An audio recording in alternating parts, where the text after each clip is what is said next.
I'm the king of this shit, yeah, I'm built to last. Bitches trying to front, but they don't got the craft. Rolling with my crew, we move quick like a flash. Living that street life, making money, making cash.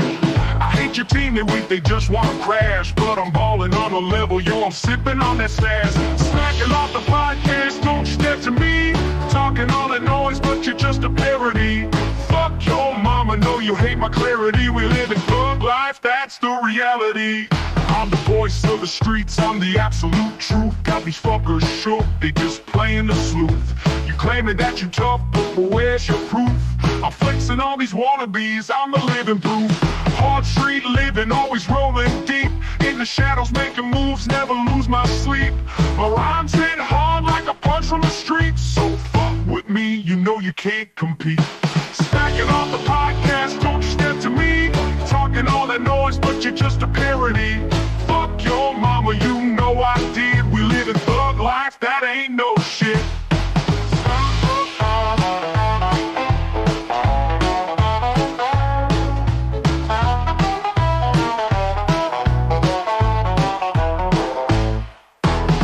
Smack, smack, yeah, we making waves. Cast hitting hard like we digging graves. Got that fire in my soul, feel the heat that raves. In this life, boy, you either thug or just slaves. With my crew by my side, we rise up like kings. Life's a game of chess and I'm pulling the strings. Got the world on my back, but I'm counting these blings. Motherfuck your team, they don't know where to sing. I'm the real deal, no imitation. Speeding raw truth, no hesitation. Built from the struggle, pure determination. Smacking off the podcast, my revelation. Smacking off the podcast, don't you step to me. Talking all that noise, but you're just a parody. Fuck your mama, know you hate my clarity. We live in thug life, that's the reality.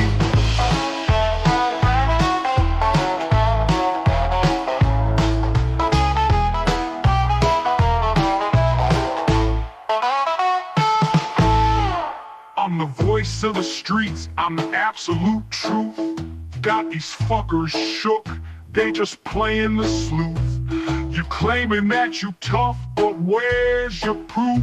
I'm flexing on these wannabes, I'm the living proof. Hard street living, always rolling deep. In the shadows making moves, never lose my sleep. My rhymes hit hard like a punch from the street. So with me, you know you can't compete. Smacking off the podcast, don't you step to me. Talking all that noise, but you're just a fucking freak. Fuck your mama, you know we all did. We live in thug life, that ain't no shit.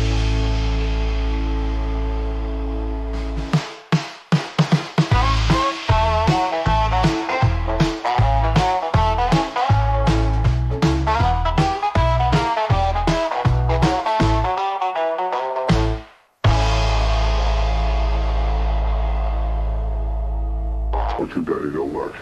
You don't. I'll be you back in Mortal. The sun's back alive. What you like? Like the gun. One together. We know. Go do. We know. We know. Go do. We know. What you do. Smacking off the podcast, yeah, we making waves. Cash hitting hard like we digging graves.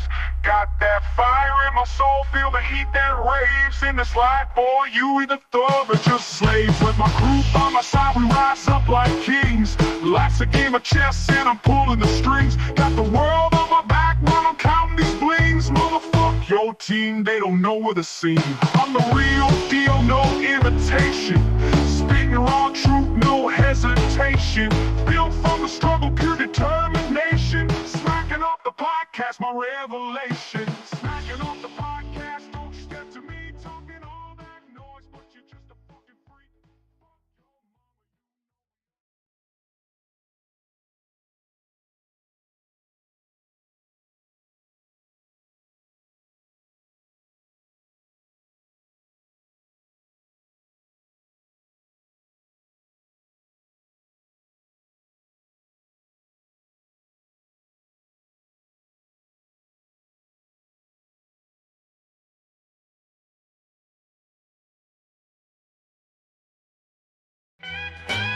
Your team is sucking donkey balls. Big ol' hairy donkey balls. Bouncing, bouncing donkey balls. Your coach is a clown. Your team is sucking donkey balls. Big ol' hairy donkey balls. While I'm out here stacking paper on my grind, breaking walls, flexing with my crew. Yeah, we never take a fall. Thug life, living right while you bitches just stall. I'm the king of the block. Got my hustle on lock. You be chasing all that hype, but your game's a cheap knot. My hustle's on the rise, your dreams looking like a flop. Talking big, you just a little fish, the shark's about to chop. Your team is sucked, yeah, they ain't got no balls. While I'm out here balling, breaking down your walls. Big ol' hairy donkey balls, you know I stand tall. Talking tough, but you're soft like a kitten in the halls. In the streets I roam deep, got my pride like a beast. You a feast for my rhymes, I'm a savage, not the least. Rolling with my nig, and we feast like a feast. I'm the lion in the jungle while you're just a little niece. You want the smoke, step to me, I'll put you on blast. Your whole squad's looking weak, like a joke, not a cast. I'm the real deal, baby, you just stuck in the past. While I'm flexing on the daily, always moving so fast. Your team is sucked, yeah, they ain't got no balls. While I'm out here falling, breaking down your walls. Big ol' hairy donkey balls, you know I stand tall. Talking tough, but you're soft like a kitten in the halls. Ain't no game that you can play when I'm spitting this heat. I'm the one who runs the street, you just follow my feet. Confidence on blast, you can't handle my fleet. While you sucking donkey balls, I'm the king of this beat.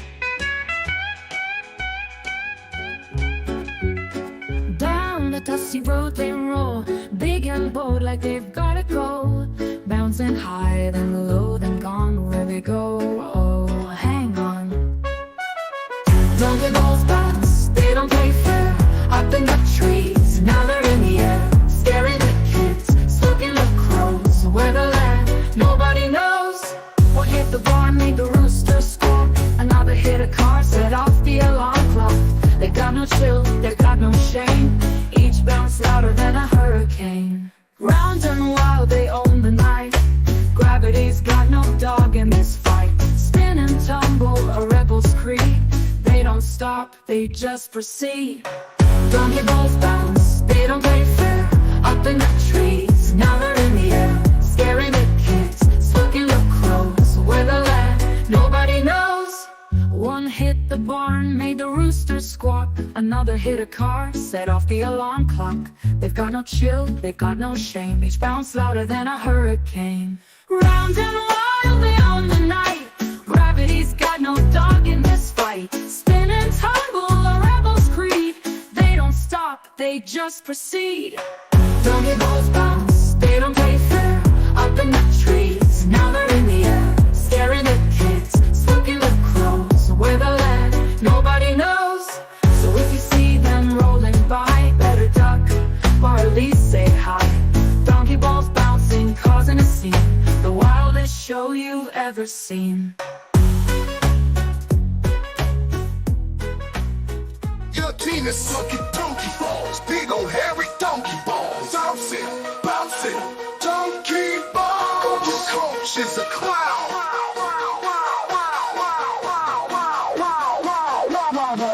Your team is sucking donkey balls, big ol' hairy donkey balls. Bouncing, bouncing, donkey balls. Your coach is a clown.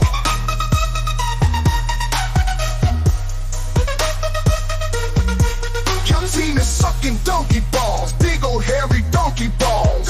Bouncing, bouncing, donkey balls. Your coach is a clown.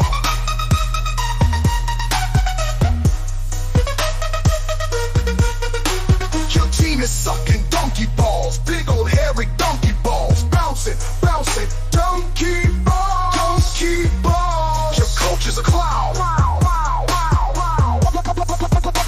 Your coach is a clown.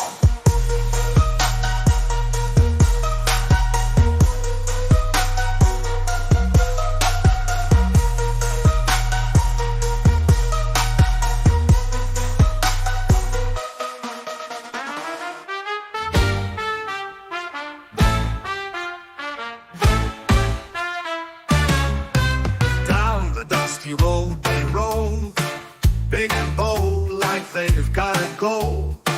Bouncing high, then low, then gone. Where'd they go? Oh, hang on. Donkey balls bounce, they don't play fair.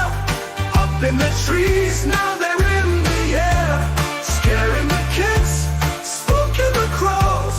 Where they'll land, nobody knows.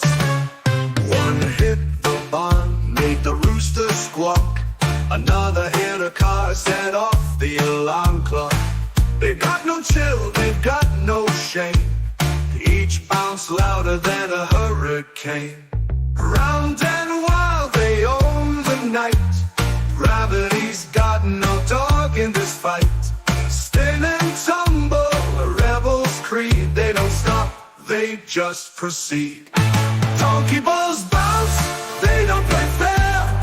Up in the trees, now they're in the air. Scaring the kids, spooking the crows. Where they'll land, nobody knows.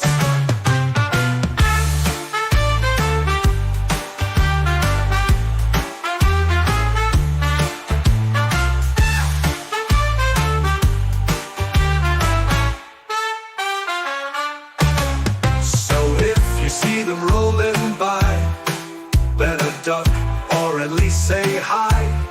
Donkey balls bouncing, causing a scene. The wildest show you've ever seen.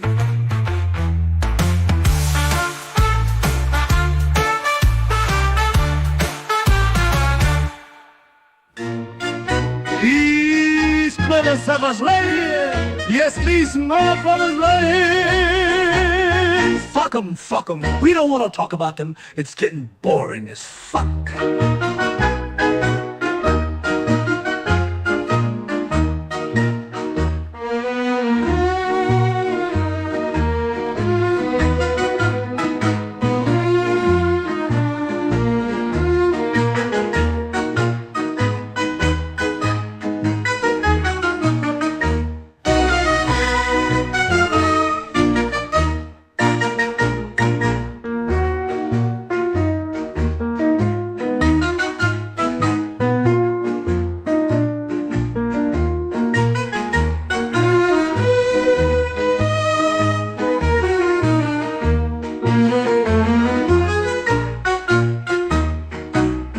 These motherfuckers right here. Yes, these motherfuckers right here. Fuck 'em. We don't want to talk about them. It's getting boring as fuck.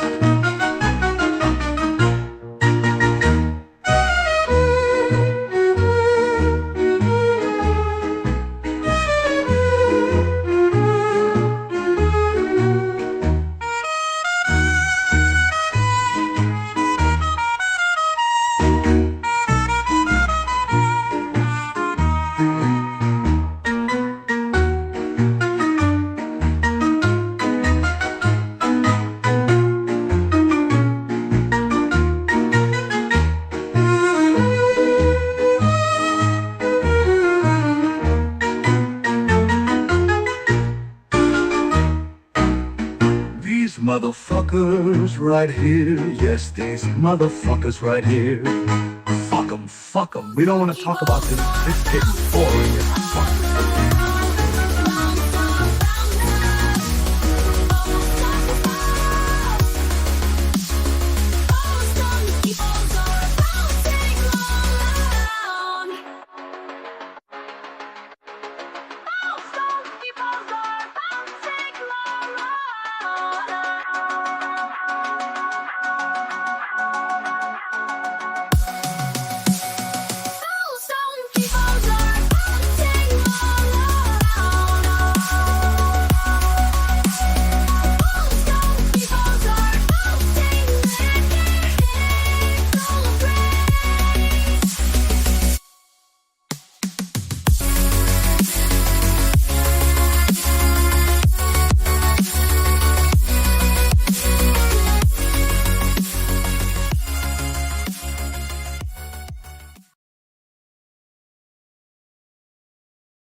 This segment is a smacking of the podcast presentation.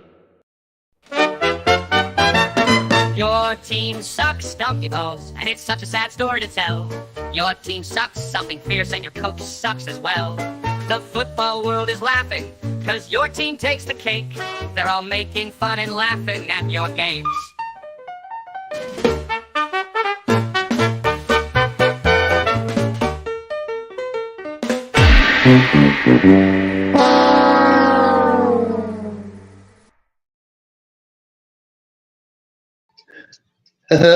Welcome back to Smack It Off the podcast, everyone, and your team sucks donkey balls, especially this weekend. What do you agree, Doug? Oh, I mean, there was donkey balls bouncing everywhere, right? Oh, yeah. They're fucking full of all kinds of stuff and landing in all kinds of places, and really it showed the world as the more the world changes, the more it's the same, kind of in a way. Yeah, unfortunately for Chris Scully, you are correct. What's up, Chris? Oh, man, nothing much. Great to see you on the show, bro. Go ahead and tell me fuck you. No, I'm not going to do that, man. Because it is what it is. Can't win them all. No. I just think that UCLA came out with an attitude of nothing to lose.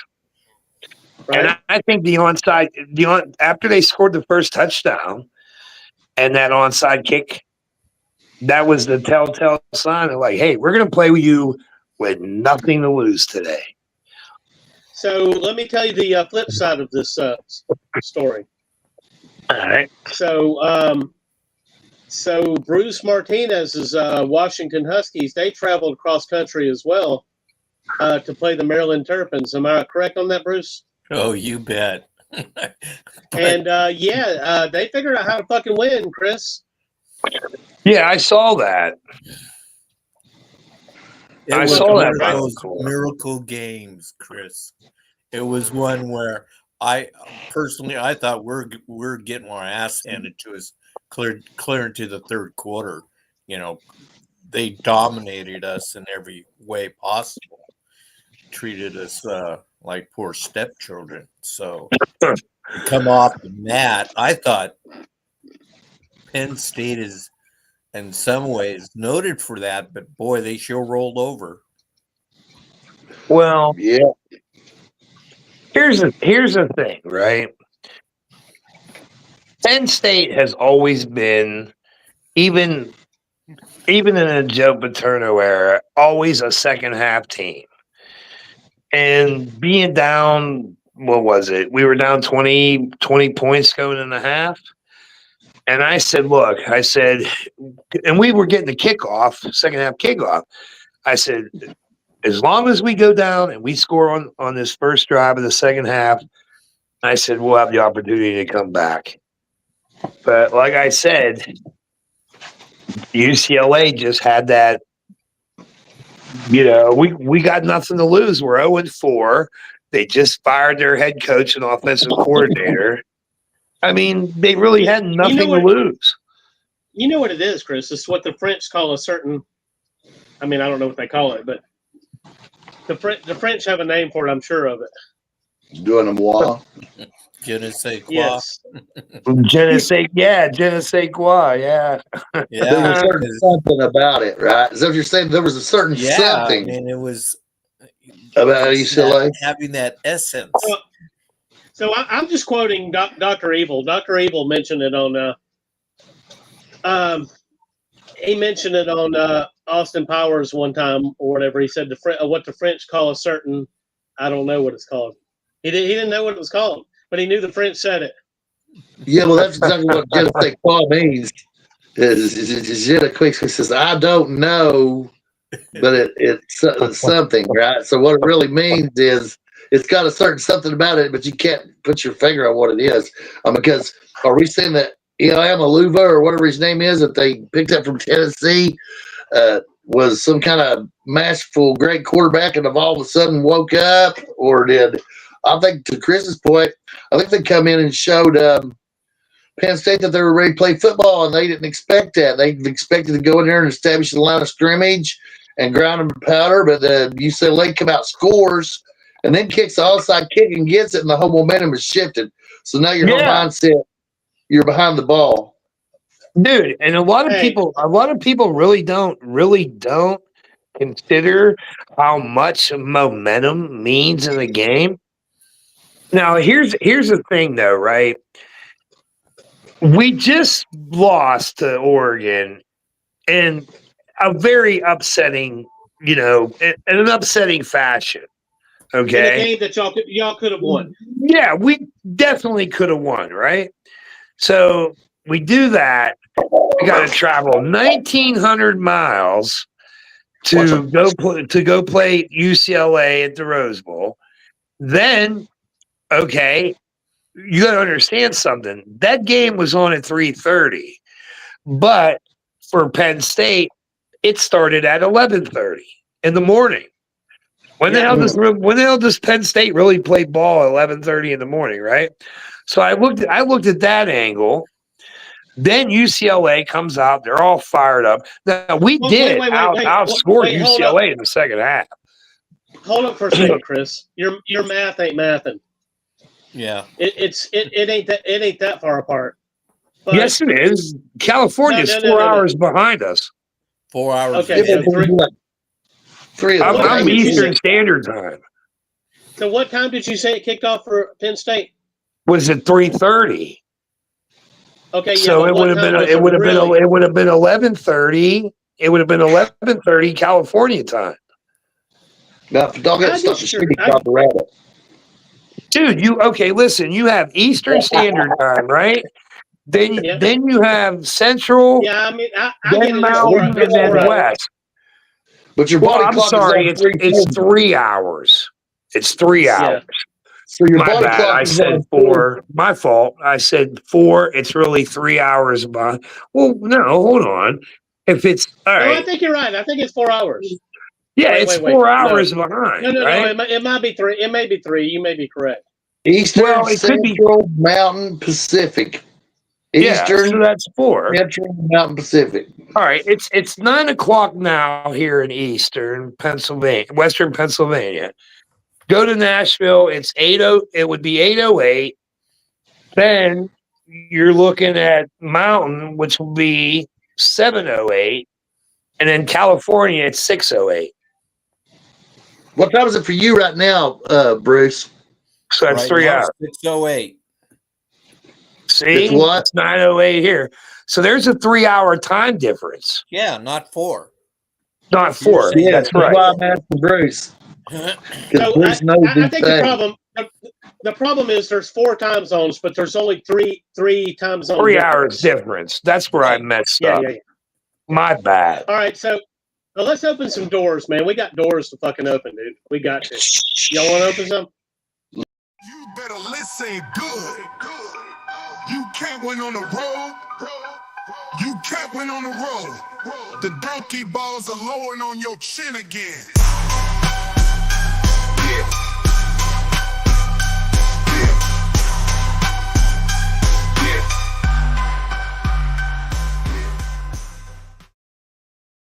So we got Steve Sarkisian here, guys, and his team sucks donkey balls. And I found it interesting, his press conference, where he took responsibility for all this, and said his team wasn't ready to play and so forth. And I think in many ways you could say he can take responsibility for it because of the fact that he's got so much talent on the offensive line and you can't run the football. So therefore, the hype around Arch Manning, right, is going to evaporate because they're going to keep on sacking him. So my opinion, you got 2 or 3 different things going on here. You got Sarkisian, is he in over his head?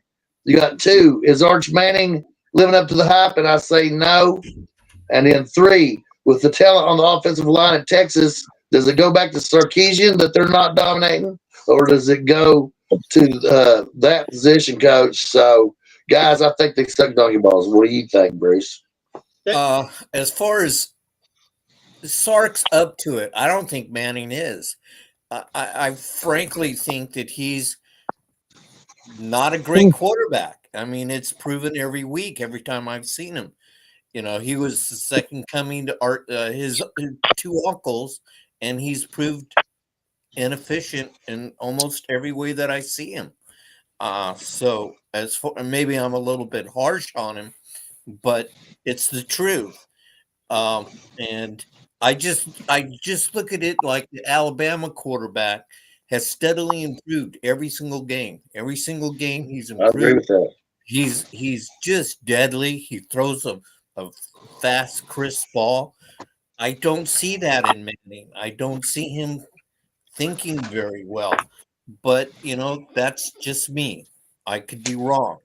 So, but I just think Manning is not matching up very well with Sarkisian's system, and that's the problem. Yeah, I totally agree with you, Bruce. I think Sark's up to the challenge. I don't think that Hyatt and Manning are matching up very well, though.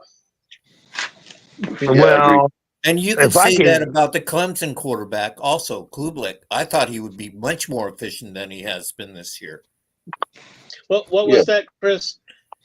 I was going to say, if I'm going to chime in about Texas, what's the difference between Texas and Penn State? The only thing, my question is, fucking horns, dude. My question is, are the Texas fan base calling for Sarge to get fired? Oh, not at this point. No, not even close. I mean, seriously, that's all our fan base has been doing is talking about firing Franklin. Yeah, well, you got to admit, I mean, that's because of the history. I mean, you know, there is history backing that thinking. And his record against good teams. Dude, that's what it is. Out of the 16 top 10 losses, 9 came to Ohio State. Right. What was it? What's the difference? I mean, Michigan. So what you're saying? Lost, what you're saying? What, 11 in a row? No, hold up. So what you're saying is that Ohio State is perpetually better than Penn State, and there's no way that can't be undone. Well, here's the thing. Okay, it can be done, but it just seems like every time. Not with this fucking clown, right? Not with this clown. It seems like every time we play Ohio State, we play them balls to the walls, but then we just cannot finish the game through. It's just what we lost to them back-to-back years by 1 point. Now, do we have a door? Let's go and open. Yeah, let's open another door. Okay. Value in college football. 1-18 against top 5 teams. He sucks. Harry Donkey Ball. He sucks. Harry Donkey Ball. Now, guys, in this case, we're not just talking about this guy because he lost this week, right? We're talking about a pattern of losing versus the top 25. It's went on for quite a while. And I think he's 4 against the top 10. He's 4-21, right? And this is Penn State. This ain't bad. I mean, you haven't got to have a serious conversation about that. So he's brought up Penn State to where they can compete at an elite level, but it comes time to win or not and advance past being the second or third team in the Big Ten. He can't do it. And as a matter of fact, it's insane, but Indiana is likely to pass Penn State for conference position this year. Chris, Penn State is practically a blue blood. I mean, they're really close. Penn State can win at that elite level. This don't have to be tolerated. I promise you. You guys can, if you're going to pay this kind of money, you can do better.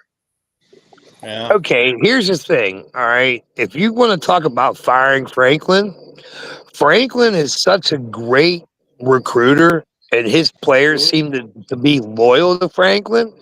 You fire him, and he goes off to, let's say, Arkansas. He's taking half the. How do we know he's not taking half the team with him? I mean, look, and let me say this: when he came from Vanderbilt, let me finish. When he came from Vanderbilt, he took McSorley and Barkley with him from Vanderbilt, and So they it don't ended up. matter And look who- how it well don't they matter- turned out. It don't matter who the coaches are at Penn State. It's going to be about recruit Arkansas. Well, If I you've don't got know. We've two- got the transfer portal now, man. Yeah, we do, but I'm just and there is a lot of parity going on, but Franklin was doing this shit before we had the parity going on. So, I mean, Yeah, he does. I will admit he does have a history. But then again, let me ask you this: who would be the best replacement? Ain't that the whole problem in the whole college football world, Doug? Is that who would be the replacement? I mean, if you look at the teams at the very top or right underneath of them, who is truly going to be available that can move a team? And do you take a chance on a new guy? I don't know what to do there, Doug. I think he's got a point. how's Don Shula doing these days? Yeah. I tell you what, what was funny is my buddy brought up today. He said, "Man, the only person I could think of would be Gruden." I tell you what, if Penn State hired Gruden, I would call Vegas every year and put money on Penn State winning the national championship. Well, you could say I the would. same thing about Belichick. You know, You know what? and I ain't buying the Gruden hype. I'm not buying it. Not in college football. If he's such a great college guy, which he hasn't actually done yet. I mean, he's been rumored for jobs for the last 15 years and never taken one of them. But let him come into college and show that he can do this, because coaching in pro and coaching in college are two different fucking things. Well, they're here's closer than they used to be. Here's the thing about Gruden. Gruden is a type of coach that takes no shit. And he would, I tell you what, if Gruden was the coach of this team, he would tell everybody this morning, nobody has a starting job. He would say, everybody's starting job is not secure until we find out who's going to play.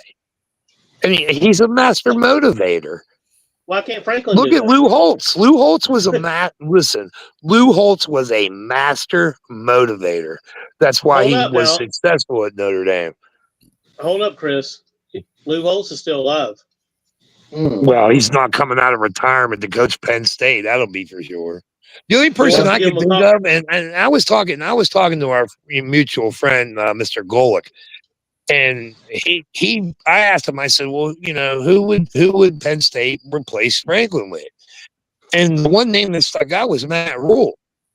Now, would he leave Nebraska to come to Penn State? I don't know. If the money was right, maybe. Because here's the thing.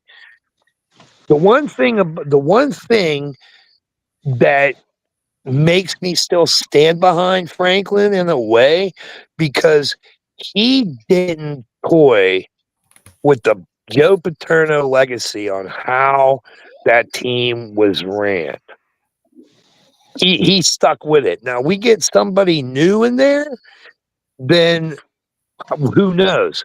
And Bill O'Brien, the reason why Bill O'Brien left Penn State was because of all the Joe Paterno faithful was getting on his ass, because what was the first thing that Bill O'Brien did? He put names on the back of those jerseys. That's a no-no. I understand why he did it, because he did it to honor the players that stayed. But that's a no-no. What you're saying, if you get a new guy in there, you don't know what you're going to get. But with Franklin, we do know what you're going to get. Well, I know one thing. You can get Chip Kelly in there. He's a motivator. Look at what he did at UCLA. He had them wrong. Yeah, Chip Kelly. Yeah, he left Ohio State. He's at New Mexico right now. You guys could get him cheap, and he is a damn good offensive coach. I mean, to me, it would be a no-brainer. And I'm not a Chip Kelly fan, but I've seen his history. He was good at Oregon. He was good at UCLA, and I'm sure he can do good at Penn State. You know, probably I gotta could. get this out, guys. Hold on just a second. I'm gonna go back to Gruden. Gruden, I don't know where Gruden can coach at, but I know he can't coach in the SEC because he dropped the N word on official documentation, and it's on paper. Mhm. So there's no way that John Gruden could ever coach in the SEC. I don't know. I mean, I did hear that he did make a racial comment. Well, he dropped the You know N what I word. mean? But yeah, I understand that. So But there's no way he can coach in the SEC, guys. He has to coach. But how many people have made these kind of comments and it just isn't documented? I mean, Oh, it's true, but racism is a thing. It's a thing, and it's a thing, and it exists in all races. All races have a certain amount of racism. Well, in his defense, I'd say Yeah. John Gruden has probably helped people of every stripe in a big way. The people around him that bought in to his coaching and that he was able to bring along, I bet you they loved the guy. I bet you they would. And they, to this day, will probably tell you they loved him. Well, of course, Keyshawn Johnson didn't like him, none at all. Keyshawn Johnson said he said a lot of stuff that wasn't positive about John Gruden, and he couldn't stand it. But I'd say that Keyshawn Johnson would say that about anybody that was an authority figure with his penchant. Let's use a little more French. His penchant for wanting controversy and to not mind, basically, right? He couldn't play for John Gruden because he don't want to mind. He don't want to do what he's told, right? So there's another factor. Can John Gruden coach players that don't want to mind, right? So I'll give you $50 million and you're going to run that route, right? In college, I'm giving you $5 million and you're going to run that route, right? I I'll don't give you know. one That other would be the coach. big question. I can give you one other coach is Neuheisel. Neuheisel can coach. Now, what was Oh, his yeah. scandal, Bruce? What was Neuheisel's scandal? He was in a betting thing for college basketball. It was Oh. so minuscule. And Barbara Hedges, who was the president of the school at the time, she killed the swimming program that my son was swimming at the University of Washington at the time. She killed the swimming program. She hung Neuheisel out to dry, didn't support him. It was just frivolous, but it stuck. He got Now, he's fired. relatively young, isn't he? Isn't Neuheisel relatively young? Maybe like 60? He might be my age, 58. Yeah, he's fairly young, and he's good. He knows football. He does. Hold on 1 second, guys. Hey, Google, how old is Rick Neuheisel? Sorry, I didn't understand. Of course you did, you silly bitch. Hold on 1 second. Alexa, turn up to 10. Alexa, how old is Rick Neuheisel?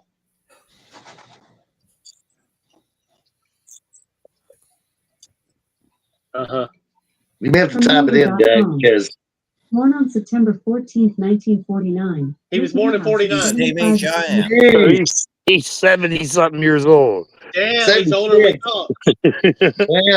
And listen, I'm going to tell you what. I'm going to tell you what. I'm going to tell you what. Penn State is in no position to get behind any scandal. Because I have to be completely honest. If he's that age, y'all are still better off grabbing Don Shula. Sure, huh? So you guys couldn't have Urban Meyer, so that's out of the question at Penn State is Urban Meyer. Yeah, Urban Meyer. I don't think Urban Meyer would take the Penn State job.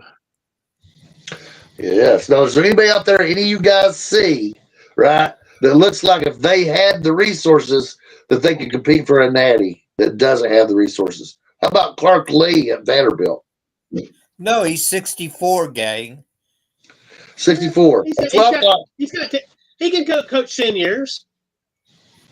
Yeah. He could do that. But what about Clark Lee? Look what Saban did in 10 years. Yes, Look what Saban did in 17 years. And he is a fantastic recruiter. Very good recruiter. Now that you can play him openly, you probably rock and roll it. All right, so let's go ahead and open another door here. Another door. Another door, and I'm just going to say we had Snoop Dogg come in to do this song for a very special coach this.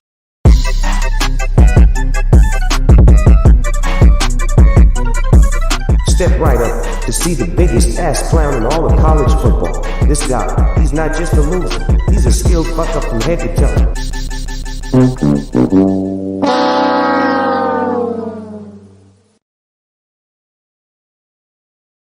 I mean, this guy is a fucking clown on the level of P.T. fucking Barnum, guys. I hate to use language like that.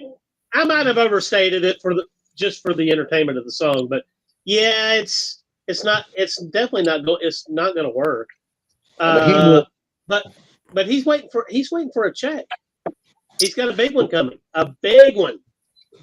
But just think how smart he was, though, Doug. I mean, he milked the fucking Commonwealth, football hungry fan base out of all that money over a 7-5. You know, our best seasons we had one where we were at the end we were 10-3, but other than that, 7-5, 7-5 every year, 8-4 once. The years that we should have dominated, which was the year leading into the COVID year and the COVID year, they had losing records in the SEC. And yet he got paid money, basically a lifetime contract for a fortune. I mean, we're fucked, man. Yeah, your best year. Wasn't Kentucky's best year in a while when when Will Levis transferred from Penn State? Oh no, our best year was when we had Wilson and we beat y'all in the Citrus Bowl, which was 10-3, and our All-American number 3 pick overall. What was that guy's name? Josh Allen kept your quarterback on the ground and writhing in pain the entire game until we walked away with the Citrus Bowl trophy. Yeah, but I remember beating Kentucky in the prior bowl, prior to that one. No, you're talking about that was way after. You're talking way after. I'm talking 2018. 2018, and the game was played in 19. It might have been 2000. The year Josh Allen was picked 3rd overall. He put y'all's quarterback in the dust repeatedly and made y'all like it. And we walked away with the Citrus Bowl trophy. Yeah, but we beat you. We beat Kentucky in a bowl game back in the late 90s. Y'all beat us in the 80s too. I think it was 97 or 98. Oh yeah, but they had Tim Couch in the Outback Bowl. I watched that game. I wanted to go. I wish I'd have went. We beat Tennessee a couple times too. You know, you should beat Kentucky. That's not the point. Is you guys should beat Kentucky, right? And I mean, if you go the whole history of college football, the only team that's worse than Kentucky is Indiana, right? So maybe so. You should beat Kentucky, right? So when we beat y'all, it's a big deal. And he showed it could be done. And that's the whole point of this. And that's what I'm trying to circle back around to, guys. And Doug, especially, since he's a SEC observer. So for us, we tasted what is considered to be success at Kentucky with no offense, right? And we thought if they could just have an offense, right, that we would continue to have success at Kentucky. And he failed. Am I wrong, Doug? He did, and he had a lot of money at his fingertips that he could have used. He could have really got a good offensive guy in there, but I think that he thought he was going to pull it off in the most ass way possible, and he has not. When I mean, when I say in the most ass way possible, I just mean he was going to have an average offense and a great defense, and we are coming back around to that a little bit. But I think Kentucky's going to have to be flashy. Kentucky's going to have to they're going to have a hellacious offense. And yeah, and to Chris's points, Chris Scully's, that was a great Outback Bowl game, and y'all did win, and that was a good Penn State team. But the reason we were in that bowl game was because, like Doug says, they had a flashy hell mummy offense with Mike Leach calling the plays and Tim Couch at quarterback, and they went for it on 4th down on every possession. And so what do you think the remedy is for Kentucky, Bruce? What's that? What would you say the remedy is for Kentucky? I've seen what the revolving door of coaches carousel can establish and do to an institution. And we talked about it, I think, a couple of days ago. Florida State was a real good example of, paying out huge contracts than going out and hiring someone else for another $40 million, and you still got 40 on the bank, and you can't do anything. You can't build your program the way you want. You can't recruit, and especially when you need that money nowadays for NIL, and you don't have it, you're behind the 8 ball. So to me, it's the old adage, cheaper to keep her. Just wait till the contract runs out and let them go. You hate to say it, but if you get into this hiring coaches, firing coaches, hiring coaches, firing coaches, it is ugly. It's just so. You know what he did this year, recruiting wise, guys? Here's what Stoops did, and you can Google this. So instead of giving NIL money to the top players that could be gotten and competing with other schools for it, the guys that he brought in were Division I, Division II, NAIA, and NAIA players. Ones that were NAIA. Yeah, NAIA. He brought of course, they were the best players available from those leagues, right? But he brought in Division II, basically AA players, Division II, and NAIA, like Georgetown College of Kentucky, which dominates, and brought in them kind of players, and thought because that they were going to be, that they were the dominant players at that level, that they would also be dominant in Kentucky, and that hasn't worked out. So he might not be a good evaluator of talent then. And that's our main recruiter went to Louisville, actually, at the end of last season. Vince Marrow, the so-called big dog, the guy that was landing guys like Josh Allen and helping develop them, right? He jumped ship in Kentucky and went to Louisville. Now, he had been offered the job at Akron and I think maybe Toledo as well, and Youngstown State. So Vince Marrow had turned who was the associate head coach of Kentucky and the so-called tight ends coach, but he was way more involved in that. Well, Vince Marrow was main recruiter at Kentucky and jumped ship at the end of last season and went to Louisville. So that's factor 2 that nobody's talking about. So the recruiting, as you said, fell off badly. Mm-hmm. I went to Youngstown State. Oh, yeah. I was kind of shocked that you brought them up. All right, so y'all hold that thought, and let's do a commercial, and we'll come back and finish her up. Smacking off the t-shirt, smacking off the hat, smacking off the water bottle. Buy our merch or you're a silly fish. Smacking off merch, it's ready to go. Buy them now or your wife's a dirty whore.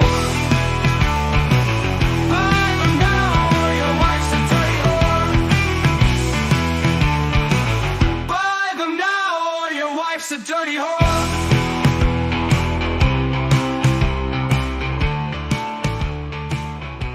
Don't be a dirty bitch by smacking off merch at bonfire.com/store/smacology. It's Dr. Balls, can you feel that sound? In the house, got the party going down. Where you at? Better step on the scene. We drop a rhyme sharp like a damn machine. On the mic, I'm the remedy, no need for a doubt. You're feeling low, let me show you where we at. Get the vibe, I'm the one you can trust. When Dr. Balls drops, you can't help but thrust. On the mic, I'm the remedy, no need for a doubt. You're feeling low, let me show you where we at. Get the vibe, I'm the one you can trust. When Dr. Balls drops.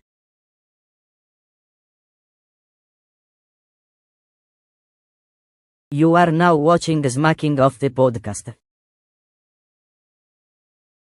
All right, we're back, and I want to get back to the Youngstown State thing just for a minute. So, both Stoops and Marrow grew up together and played football together in the region in Akron, Youngstown State, and also have been coaches and or assistants or graduates, something or others, and players at Youngstown State, who was very successful in the 80s. And I went to see Marshall play Youngstown State at the Rubber Bowl for the national championship. Chris, do you remember that? Yeah, I do. I went to Youngstown State when Tressel was the head coach. Yes. So let me hold on. Let me see. I was 19. So I was 19 going on 20 when I went to Youngstown State. So that would have been 1991. I was there in 91 and 92. I think they played in '86 for the Natty, the AA Natty there at the game. But here's what I'm driving at with this. So here's why Kentucky had some success under Stoops for a while. Is there was two things going on. There's one of them, the way the games were set up, he would have 3 cupcakes, and going to the 4th game, you had Florida, right? And then he was eventually able to beat Florida. So because he can't get a team ready quickly, but he also was recruiting out of Ohio because of his connections through being from Akron and Youngstown State and Vincenzo as well. And they were using their connections to get players away from Michigan and Ohio State, especially offensive linemen. And and that's not happening anymore. And also Coach John Schlarf died. So Summerall went on to be a head coach, assistant somewhere, and then a head coach. So the big blue wall doesn't exist anymore.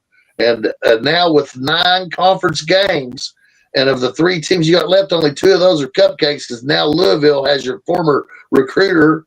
And then Kentucky's Fat Guys. We're talking 2-10 is going to be their average season, and that'll be their floor. And I think they're under Stoops, and that they're ceiling to be 5-7.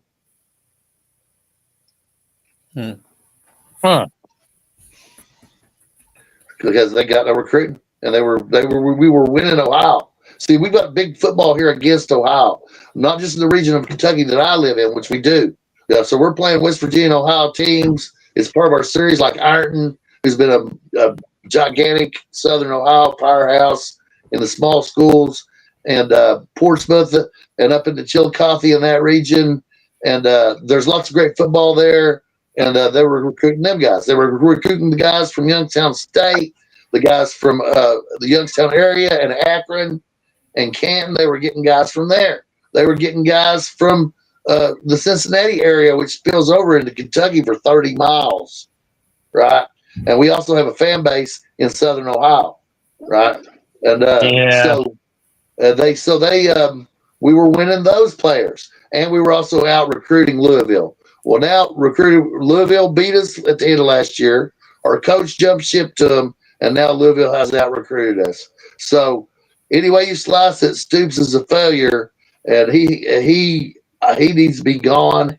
And I think it's worth a certain amount of money. If he would do it for half his buyout, I'd say go for it, and I'd immediately hire John Summerall and bring back the big blue wall. I don't think he's going to do it, Bob. I think he wants the whole fucking check, Bob.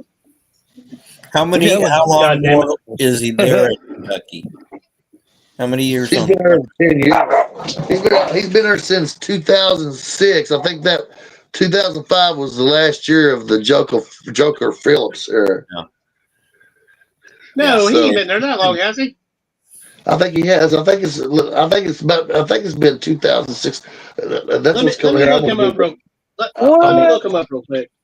That sounds too long. No, it does sound too long. You know what's funny, man, is I've always been a UK basketball fan growing up. That was actually 2006 was the last year. 2013.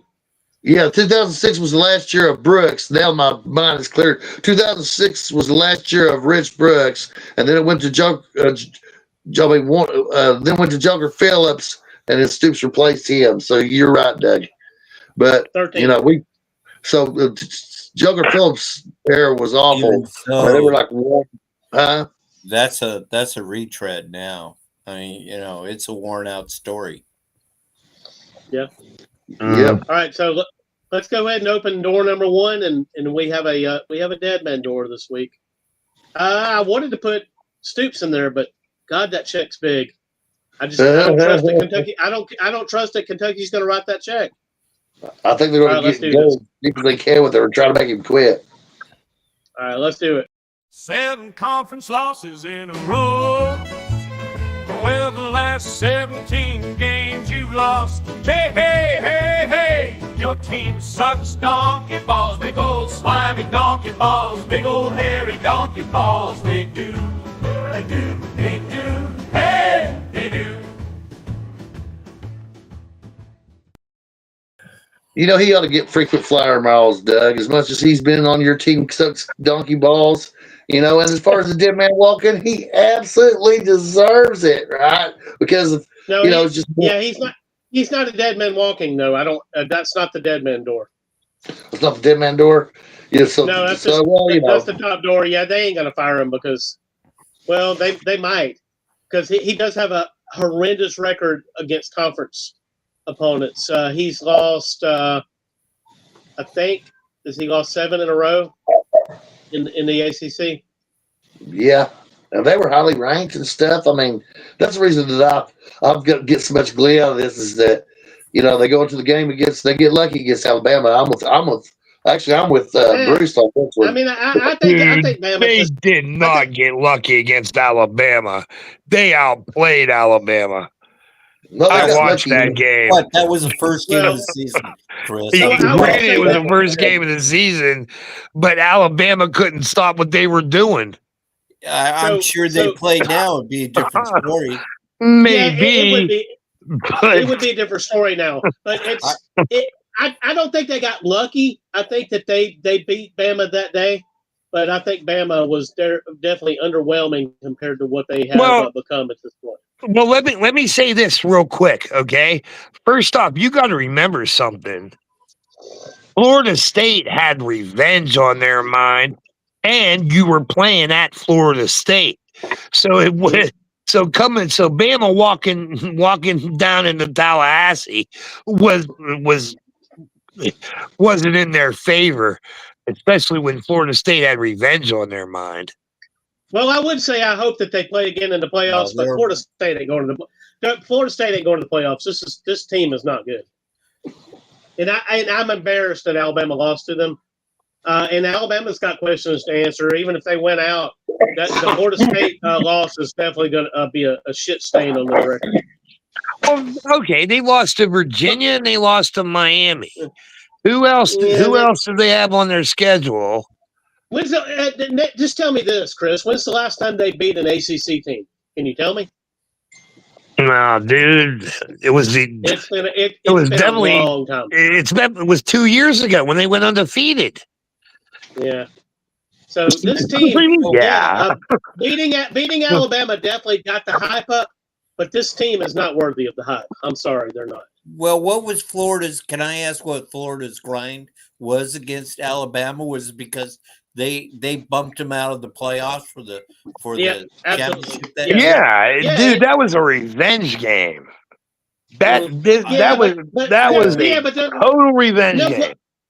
No players left from either of those. I mean, maybe a few, but it wasn't the same teams. Yeah, that was 3 years ago. I mean, it's maybe but more. Yeah, I mean, but I agree with what Chris is saying, but it's not like Alabama don't already have a target on their back anyway, especially since the Saban years. I mean, Alabama comes to your home stadium. You want to fucking play their ass off. You want to beat them. Yeah. Even without the sub story. Did you see that they bumped Penn State out of the top 25? Yeah, I saw that. What do you think about that, Chris? Is that worthy? I'll accept it. Not when they had a freaking 1 and 2 Notre Dame team still ranked in the top 25. Well, let's see. All right, Jude. Give me Kissams of Penn State needs to be in the top 25. Nope, there was no Kissams. All right. Give me Kissams of Kentucky Ducks. Oh, he's a true blue Kentucky fan. So that's how he answers things. If I ask him something, and he gives me Kissams if it's yes, and no Kissams if it's no. All right, so let's open this dead man's door here.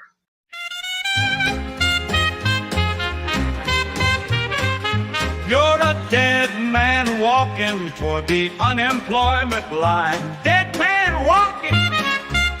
Those donkey balls that bounced upon your chin. Now it seems so likely you may never win again. My goodness, guys. I mean, He's have fallen. He ain't gonna make it, man. I don't think he's gonna make it either. Now, how long? I mean, I don't think they'll fire him before the end of the season. I really, they're not motivated. No, Wisconsin's kind of a classy place in some ways as far as Madison goes. So I'd agree that they may not fire him before the end of the season. You know, I mean, they'll probably hold him on to the end, and that way they'll have time to get their ducks in a row and start over because they lost what makes Wisconsin Wisconsin. That's the ability to control the line of scrimmage. He hasn't been able to recruit well on the offensive line and or develop the players in order to do the things that Wisconsin should do. And the boosters want to see that. He's not done it. So therefore, Wisconsin sucks dog balls. And Doug, I think didn't Alabama beat them rather handily lately? Yeah, that happened. That happened, but it don't look that great on the resume because I really don't know if this team's going to win. I mean, they looked all right against Michigan, I guess. Here's the thing, man. I watched the Wisconsin Michigan game, dude. Wisconsin, they probably really hung with Michigan for the first quarter. After that, it was Michigan just totally dominated the line of scrimmage and was busting out long runs on them. And I don't think their offense is any better than their defense. So what could happen? I mean, I'd have to pull the schedule up, but I'm just trying to figure out what could happen to maybe get him out of there even before the end of the season. Let me pull their schedule up. What's their record right now? I think like 1-3. Well, they got to be 1-4. 1-4.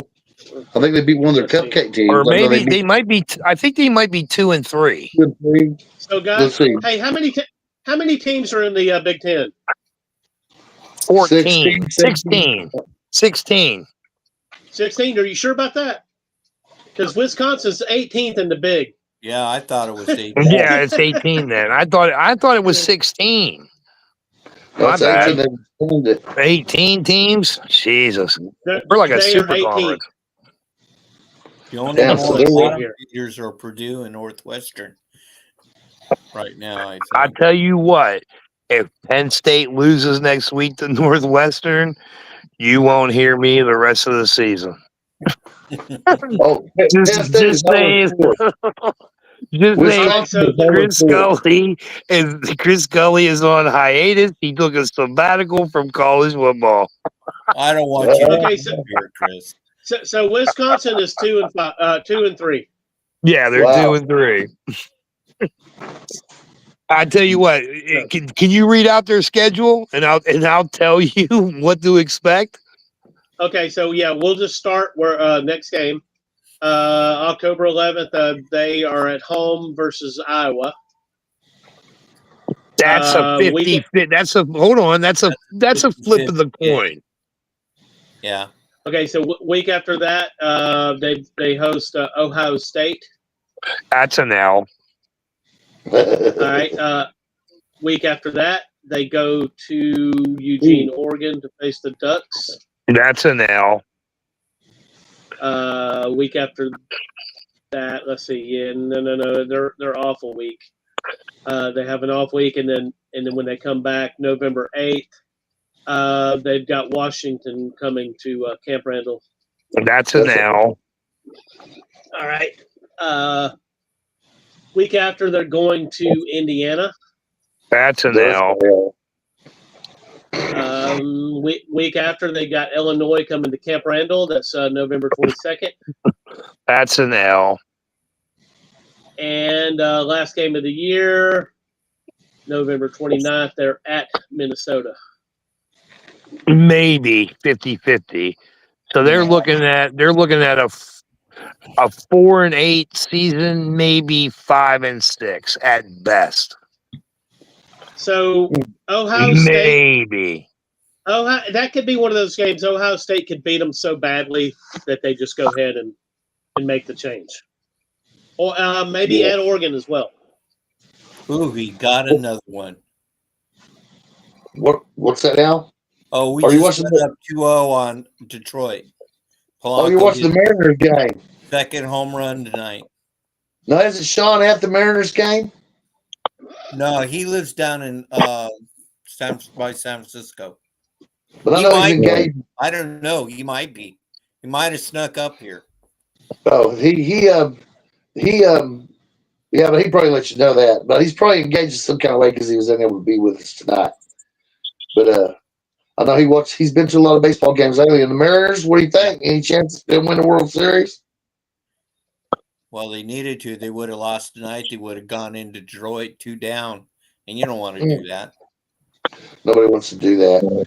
So back to Wisconsin, the coach and the dead door walking. Doug, I think that they can be fired as soon as next week. If Iowa crushes them at home, I think he's done in.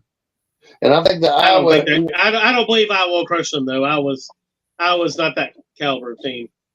But I tell you what, and I will say this: congratulations to Ferentz. He is now the winningest coach of the Big Ten as far as total wins. How long has he been there? Oh God, he's been in Iowa. Oh, I want to say at least maybe pushing 20 years. Wow. I mean, he's been there. He's been there for a long time. I know I do know this. Ferentz, as far as Big Ten coaches, Ferentz has 2 categories. One is for tenure and one for most wins. What most losses in the Big Ten? You were incorrect on the amount of time he's been there. He said pushing 20 years. He's been there 27 years. Wow. All right. 27 years. 27 years. So that takes us back into the 90s, my friend. Well, Paterno was at Penn State for 46 years. So his first year at Iowa was 1999. So I was going to say he had to have been there a long time. But how many coaches does he have that have been there been in there about half the time and are probably pretty close to him on the wins? I mean, he's had some great seasons, but he's had a lot of 7 and 6, and he's had quite a few sub 500 seasons. Don't he lead in losses as well? No, I don't know, but I know he leads the Big Ten in 2 categories. He is the longest tenure coach in the Big Ten, and he has the most wins in the Big Ten as a coach. So let me say that he probably don't. Well, he may lead in losses because he has 126 losses at Iowa. All right, 127 total. How many total wins? He's got. I didn't hear you. Iowa. How many wins he had in Iowa? So the Gazette, which is the local paper in Iowa, says that he also has the most Big Ten losses, and that's an accolade. Right? Well, yeah, going to say he's been there 27 years. Yeah, yeah, he's got 207 wins at Iowa and 126 losses. Not bad. Not bad. And you know what? You're right. You know what? There was a couple years that Iowa was a good team. Yeah, I remember that's a lot of losses, though. It is. What was the year where Iowa and Michigan State were playing in the Big Ten title? And if Iowa would have won, they would have played for a national championship, but they lost. I tell you what, that was a damn good football game. Right. I remember that game. For you? Yeah, that's what year it was. I'm trying to tell you, it's 2015. Yeah, yeah, dude, they were tough. Hell yeah! All right, so I think we did everybody right tonight. I mean, what was the year where Iowa and Michigan State? Oh goodness! I see the way Campbell. That was a flash from the past. That was a flash from like 15 seconds ago. Wasn't that special? Yeah. No, I was trying to reply to Wade, who said Kentucky had 7 quarterbacks in 3 years, and that's a telltale sign as well, indeed. Because since we had some commenters, Jay Fields, he was trying to tell us these 3 hours. We had the Dogfather on the show since he lives on the West Coast, right? And I've literally stood with him overlooking the West Coast of America. I know that he knows these facts. So anytime it goes to the West Coast of America, if Sean's not available to fill us in, then I have the Dogfather. I can look at the picture of Bruce right now, and I can tell that he is 3 hours away from me. Look at him. I'm that old. That guy made it fire to me.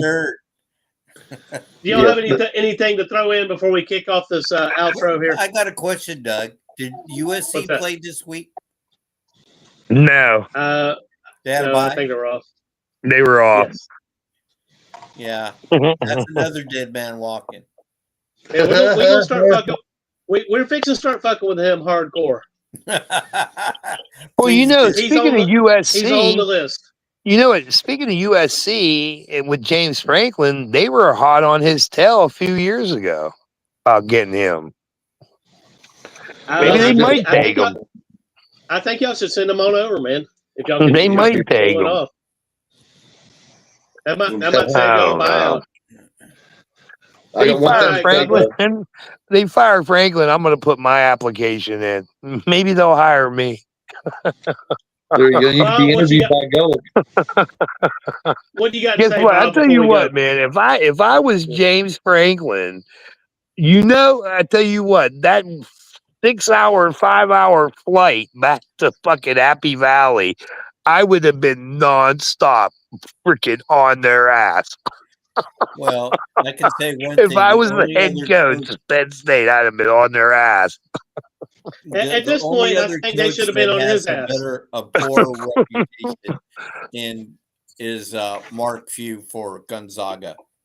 I mean, yeah, there's been a lot of players in there, Chris, and he's the only thing that's constant here. And we just keep saying the same shit over and over. You know what? But I tell you what, and I'm gonna leave on this note. Okay, You got to remember something.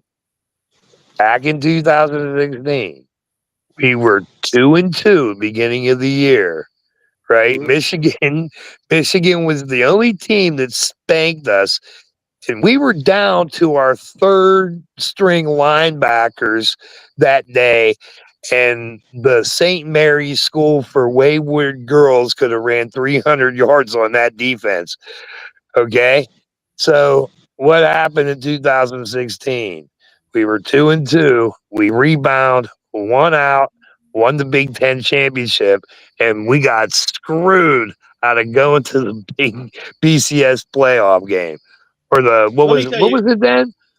Was it the BCS playoff? No, that was CFP. Okay, yeah. And we got screwed. Granted, we went to USC. We lost. But, dude, we were in USC's backyard. Let me just tell you that. Let me just throw this in there, Chris. That was a beautiful story. That was almost a fucking decade ago. Yeah. And but don't say it can't happen again. What are we looking at? 2036, Chris?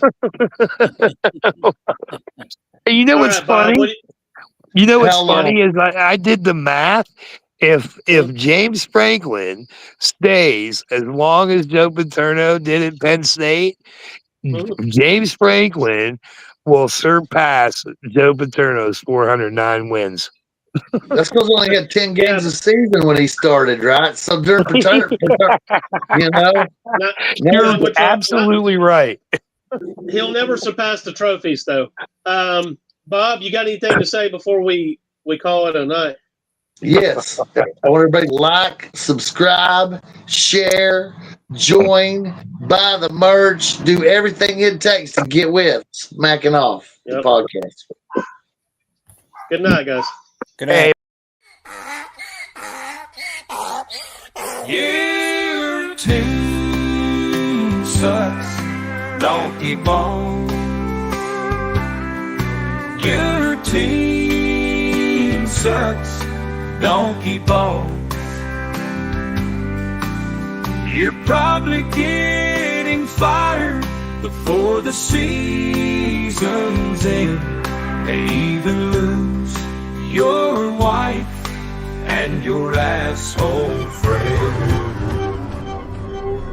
Your Team Sucks Donkey Balls is a presentation of Smacking Off the Podcast. Streaming every week for another victim as we kick them while they are down.